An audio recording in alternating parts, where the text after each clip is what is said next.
2018 թվին ինքը իշխանության եկավ խոստացավ կոպեկ առ կոպեկ քյաբաբ առ քյաբաբ վերադարձնել, քյաբաբ առ քյաբաբ վերադարձրին, բայց ինքն ու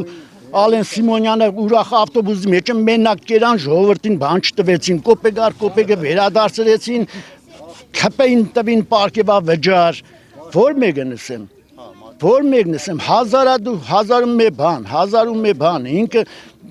խոստանում է, այ մենագորգ ինքը խոստանում է Իրանից հետո պատերազմ կեղնի, ինքը ինչ խոստացել է հագարակն եղել, ուրեմն պատերազմ հաստատ չեղնի, թույլ չենք տա։ Եթե մի վարչապետ Հայաստանի ժողովրդի մեջ այդ ադելությունը մտցնե, բնական է Ղարաբաղի մեջ մտցնե, պետք է մտցնի որ այսօր իր այդ սաղ այդ բաց թողումները, պատերազմի պարտվելը, մարտվելը մեղքը բարդ է իրանց վրա։ Այսօր ինքը խոսենք Հայդար Ալիևը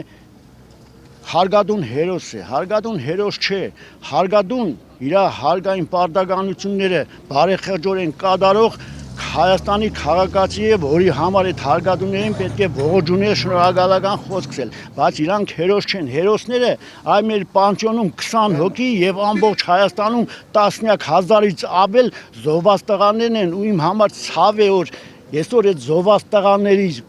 ծնողներից մի զգալի մաս Նիկոլ Փաշինյանին է ընտրում։ Ես իրանց ուրիշ հարգելով իրանց զավակներին, այդ հերոսների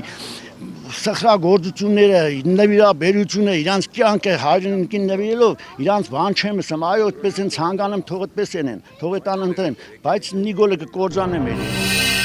Բաժանորդագրվեք Արմաթ մեդիայի ալիքներին սոցցանցերում։ Հետևեք մեզ նաև Արմաթ մեդիա AM կայքում։